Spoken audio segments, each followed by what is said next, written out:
narasumber mengenai kerukunan umat beragama secara keseluruhan di Indonesia. Jawabannya adalah saat ini kalau kita bahas tentang kerukunan agama, kalau dibanding-bandingkan tahun-tahun sebelumnya, sekarang udah jauh lebih kondusif ya.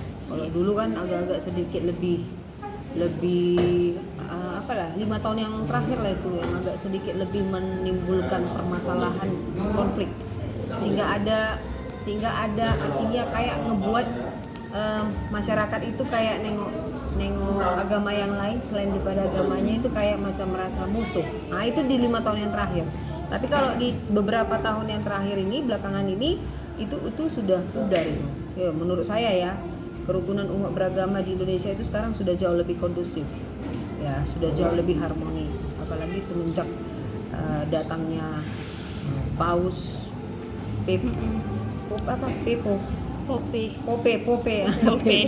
Pope ke Indonesia. Kemudian kalau kita ingat lagi dulu tahun yang lalu ya, berburu takjil itu kan, nah, itu kan sudah menunjukkan harmonisasi, ya kan, harmonisasi. Jadi menurut saya sih sekarang ini skalanya itu kalau dikasih 10 ke 100 itu kalau kerukunan agama di Indonesia saat ini sudah di angka 90. 10% lagi itu mungkin ya yang kita tidak ketahui, apalagi di zaman sekarang sosmed itu kan sudah sosmed adalah tower yang tercepat untuk bisa mencari informasi. Memang masih ada lagi beberapa konflik-konflik, tetapi sepertinya sekarang udah pemikiran masyarakat itu gini, kau urus agamamu, ku urus agamaku. Jadi kalau saya bilang sih sekarang ini udah di skala 90 ya. Kemudian kalau khususnya agama narasumber, berarti agama kita Kristen ya, dengan agama yang lainnya di Indonesia. Kalau sejauh ini sih kalau agama kita yang Kristen itu pada dasarnya selalu mencoba untuk mengalah, tidak mau memanasi situasi, walaupun kadang-kala ada oknum lah dulu saya bilang, yang artinya ketika diserang masih tetap terjadi perlawanan hingga membuat suatu tindakan anarkis. Tapi oknum, bukan nggak bisa dibilang langsung jadi orang Kristennya kan gitu ya. Jadi kalau agama kita sebenarnya, kalau Kristen ini sih sebenarnya dengan agama yang lain ya sejauh ini kalau yang pemandangan kita bahkan situasi di Indonesia kan bisa dilihat tuh dari sosial media, itu rata-rata sekarang itu sudah sangat harmonis lah, nggak ada lagi istilah-istilah membalas, apalagi di dalam agama kita tidak ada tekanan untuk membalas kejahatan dengan kejahatan ya. Nah, itu pertanyaan ketiga, bagaimana cara menciptakan suasana kehidupan beragama yang harmonis di lingkungan masyarakat heterogen? Heterogen itu berarti ada keberagaman kan? Bagaimana menciptakannya? Ya cara menciptakannya ya cukup dengan membuat suatu mindset yang positif dulu. Dari pikiran itu semua. Dari pikiran kita mencoba untuk membuat framing positif terhadap orang-orang siapapun yang memiliki agama yang berbeda. Jangan artinya ketika kita melihat ini agama Islam, ini pasti penjahat ini kelompok mujahidin ini.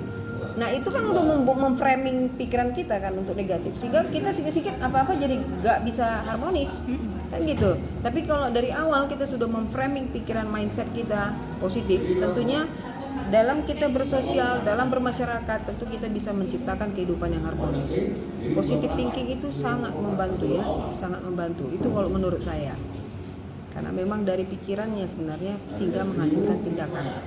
Ya kan, kalau pikiran kita negatif sama orang ya otomatis tindakan kita pun jadi negatif. Begitu. Itu pertama untuk menciptakan kerukunan beragama baik. Nah, kalau saya sih menilai ini harus adalah peran pemerintah ini yang membuat suatu blended system.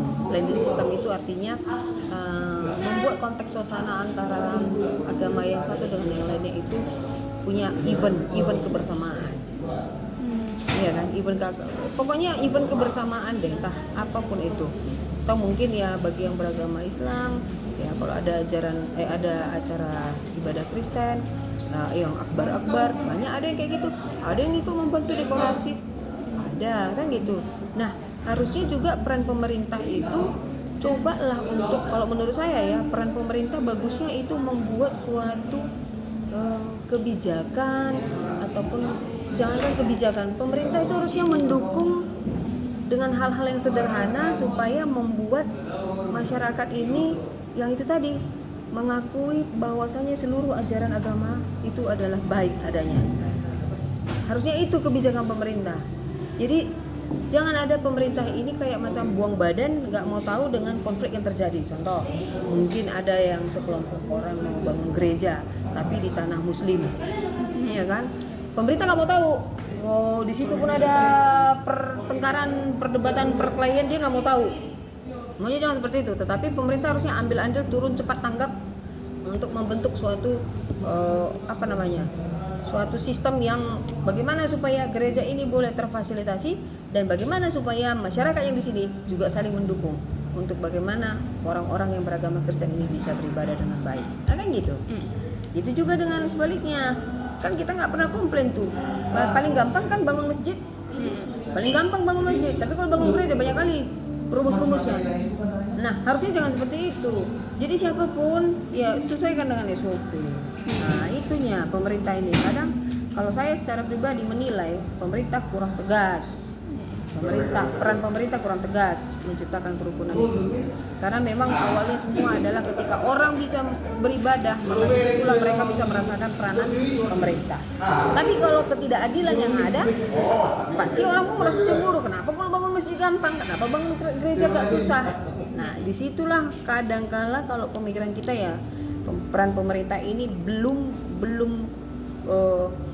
apalagi saya bilang belum adil, belum merata gitu, belum adil dan merata. Walaupun sebenarnya di satu sisi peran pemerintah untuk hal-hal kerukunan beragama ini sebenarnya sudah adanya dilakukan, cuman belum kurang dalam hal promosinya, ya kan, kurang dalam hal promosi.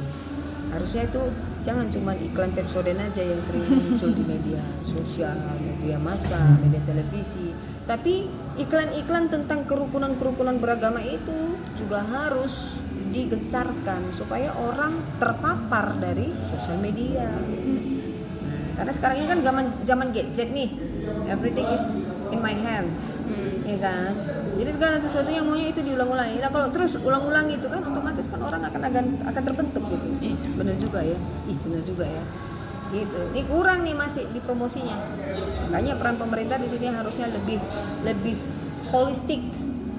holistik ataupun mungkin dibilang, saya lupa ada istilahnya,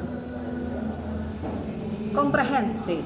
Nah, komprehensif itu jangan hanya pada satu unsur saja, tapi semua harus bisa dirangkul. Karena urusan pemerintah tentang agama ini gak main-main, bisa menghasilkan korban jiwa kalau sempat ada konflik.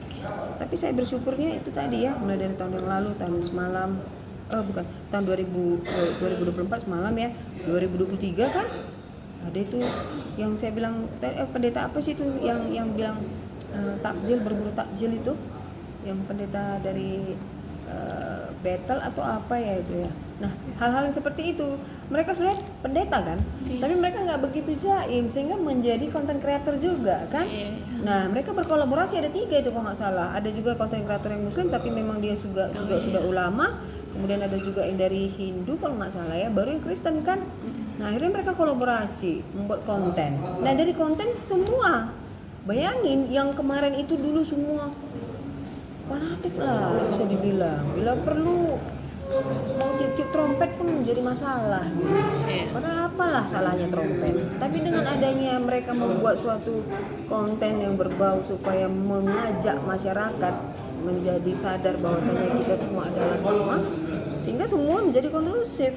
Itu hebatnya, walaupun seorang pendeta.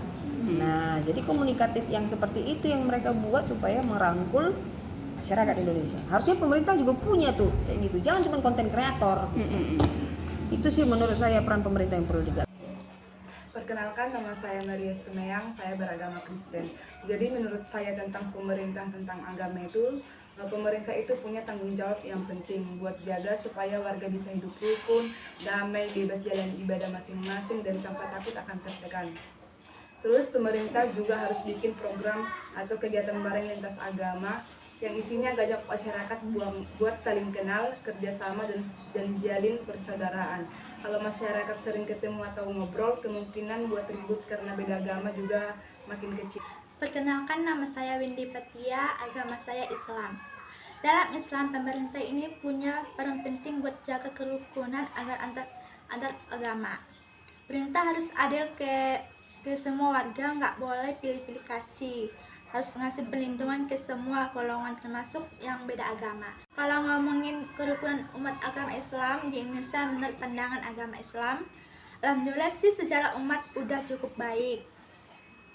Kalau kita bisa lihat banyak umat beragama Islam yang bisa hidup berdampingan, kerja bareng, saling bantu saat ada bencana, atau ikut berkegiatan sosial tanpa lihat agama. Kalau disuruh nilai di skala 10-100, mungkin bisa saya kasih nilai 75 sampai 80. Nama saya Ushatun Hasanah.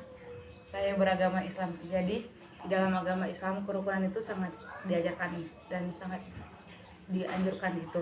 Dan Nabi Muhammad SAW sendiri aja ngajarin umatnya agar berbuat baik. Seperti dalam Al-Quran juga disebutkan dalam surah Al-Kafirun ayat 6, lakum dinukum waliyadin, untukmu agamaku dan untukmu agamaku. Dan artinya itu kita nggak boleh maksa orang lain untuk buat ikut agama kita. Di kan dalam Islam ini juga menciptakan suasana yang rukun dan kita saling menolong kalau ada yang susah gitu. Dan Nabi Muhammad SAW juga masih contoh sama kita, boleh juga pernah hidup berdampingan sama orang non muslim, tetapi mereka tetap adil dan saling menghormati sama satu sama lain. Jadi intinya itu kalau mau suasana rukun kita harus punya sikap toleransi, suka menolong dan nggak suka ngejudge orang cuma karena beda keyakinan. Fokus sama hal-hal baik yang bisa dilakukan bersama-sama. Kenalkan, nama saya Erika Stefani Situmarang.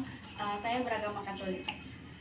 Jadi dalam agama Katolik itu kerukunan antar umat beragama itu diajari melalui kasih. Jadi intinya itu kita sama makhluk sosial karena kita saling membutuhkan. Jadi kita harus saling mengasihi. Sama seperti kata Yesus, kasihanilah sesamamu seperti kamu mengasihani dirimu sendiri. Jadi bukan yang cuma seagama aja yang harus kita kasihi. Kayak kita juga harus bisa menghargai perbedaan dan mengasihi orang-orang yang berbeda, misalnya berbeda keyakinan. Seperti misalnya kita juga harus mengasihi teman kita muslim atau agama-agama lainnya gitu. Jadi orang Katolik itu juga kan diajar untuk menghormati perbedaan. Karena kita itu diciptakan berbeda-beda, bukan dalam agama Katolik itu cara menciptakan suasana hidup beragama yang harmonis dimulai dari menghargai dan menghormati. Sama seperti yang saya bilang tadi, walaupun beda agama, kita harus bisa menghargai perbedaan. Kita harus bisa menghargai cara mereka menyembah Tuhan mereka, jangan ngejudge gitu. Jadi jangan kita merasa kayak Tuhan kami loh yang paling benar gitu. Jadi kita juga penting terlibat dalam kegiatan bersama kayak kerja bakti, membantu orang di sekitar kita, dan juga dua lingkungan di gereja dan melayani juga.